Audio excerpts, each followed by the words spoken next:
guys, welcome back to another video. I'm Swatlim Kize and this is my channel. If you are a regular degular, a regular liker, a regular sharer, honey, thank you so much for coming back once again. And if you're new here today, welcome to the channel. Make sure that you click that subscribe button so you can join the regular degulars.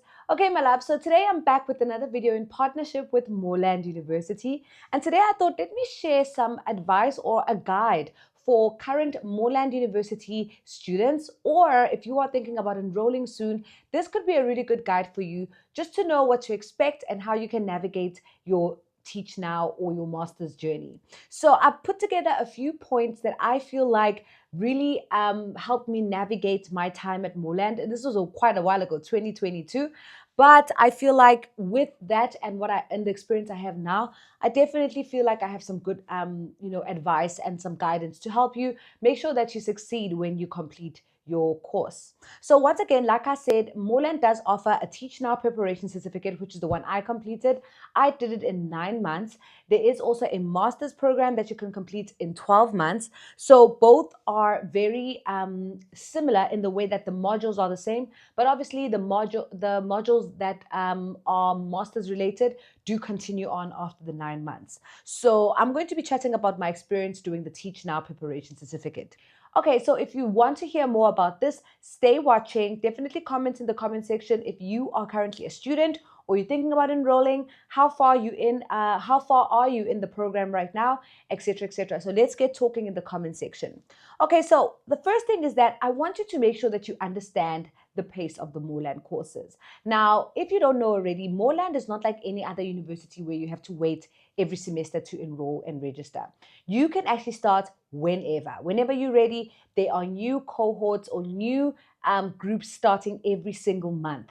So with that, it does ensure that you are very flexible. You can start whenever you're ready, but they are very fast-paced. Not fast-paced meaning the cohort leaders are too fast, they don't explain the information correctly. No, but it means that if you delay or you don't submit something, you will be left behind, because it is very much always on track. There's nothing that delays the cohort outside of yourself. So, sorry guys, that's a message on my computer. So make sure that you know that, and when you choose to start, choose a time where you know that, okay, maybe I don't have a lot of deadlines, I'm not doing a lot of traveling, and you know that maybe your life at the moment is not very fast-paced, because you do need a little bit of time. You do need some time. You do need a quiet area where you can do your work and read, etc., etc. So definitely figure out in your life or in your plan when is the right time for you to start, and start. Really choose a date or choose a month and start, because the great thing about it is that you can start every month. Okay, the next thing I want to chat about is the deadlines. A lot of people have asked me if there are assignments, is there writing of essays and papers? And the answer is partially. Okay, so there are deadlines, and these deadlines look like every week, where you have to submit either a forum discussion or a reflection or a video. It differs for every module, but I want you to remember these things, and these things really help me. I did list them down here. Preview every module, every start of the module on a Monday. Don't leave it till Wednesday or Friday. Every Monday, open up that new module, read through it, know what's coming. Okay, on Tuesdays or Wednesdays or Thursdays, whatever the day is that your cohort has the video call, where you guys have that one class a week, you want to get into that call knowing what's coming. You don't want to get surprises in that call. Okay, another thing I want to say is that keep a tracker of your assignments, keep a tracker of your deadlines. If you have assignments that are due on that Friday or that Sunday, keep that in your calendar. You can use Google Calendar. I use Google Calendar. I also use Post-it notes, to help me remember on my desktop. So all those things can help you have it visibly somewhere so that you don't forget, okay? And last thing is, never leave the peer responses or the forum discussions until the last minute, even though those don't have deadlines, but they do creep up on you if you don't finish them on time. So make sure that you get them done on that week of the module. They fresh in your mind. You've also read other people's responses. You can also respond. Don't leave them till the last minute, okay? All right. Okay, the next thing I want to chat about is peer collaboration. Now, a course like Moreland University is online. It's obviously very remote. You you do have a cohort of people that you are on a call with every month or every week rather, but you obviously don't see anyone in person. But that doesn't mean that you can't connect with them outside of the classroom. So you can add each other on WeChat, add each other on WhatsApp, whatever's easier for you guys, and start to engage with your cohort members about the assignments that week, or any ideas that you might have, or anything that you want to share. If you had a question, a lot of people are very willing to have those conversations, because Moreland does obviously only offer online courses, but that doesn't mean that you can't take the classroom outside of the online space and start to engage with people and share resources, encourage each other. That for me really helped me, because we had a group on WeChat where we all were on that group, and some people had never used WeChat before, but because the majority of the cohorts in my year were from China or were teaching in China, WeChat was the obvious choice. So we all used WeChat, and we could just vent on the group. We shared resources. If one was confused about how to approach an assignment, we would share inputs and share how we approach things. So it really was a safe space for discussion and growth and connection.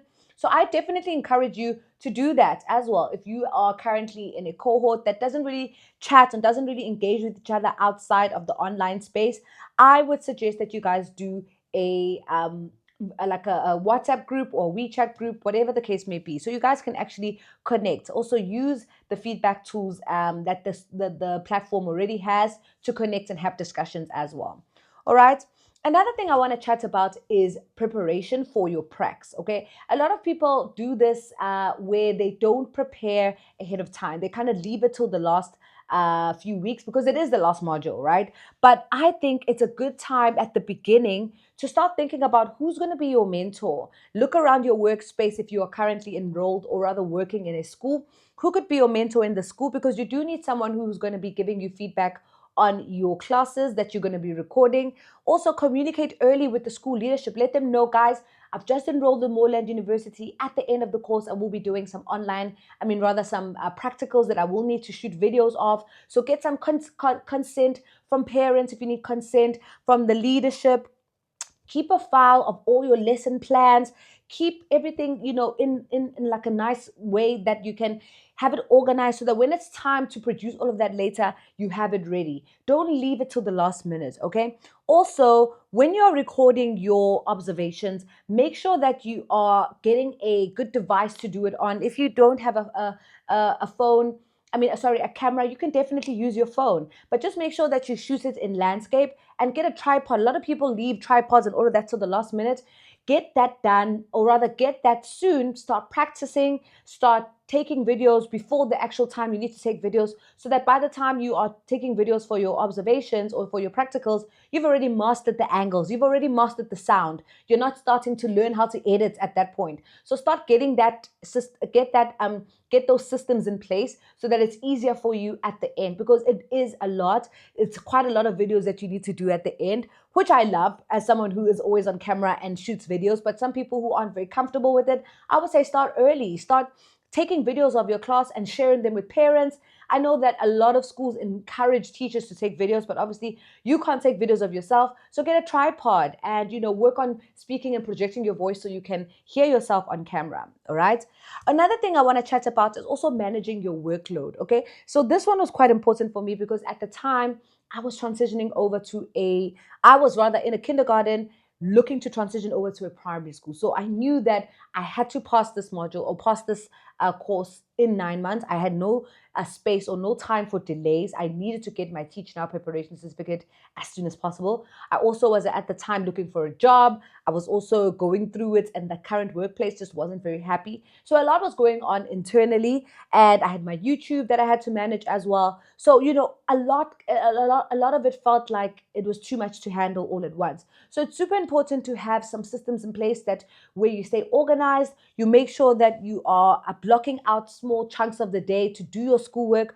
Don't leave it till the last minute. For me, I always made sure that I got my reading and everything done by Monday, so that during the week I'm just setting out some time where I'm completing the forum discussions, or I'm doing a video, or whatever the case may be. So doing this will really make sure that you don't leave it till the last minute and you're left with so much to do at once. So 30 to 45 minutes a day to just do your Moreland work is all I recommend.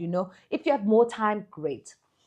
Okay, so another one that really helped me navigate my time at TEACHNOW, or rather at Moreland, was communicating with my instructor. Don't be afraid to email your instructor if you're feeling like, oh, this week you're really struggling to understand the coursework, or you're struggling to understand how to complete the assignments. Ask the questions for clarity. Book the office hours. They always are ready to set up a video call with you.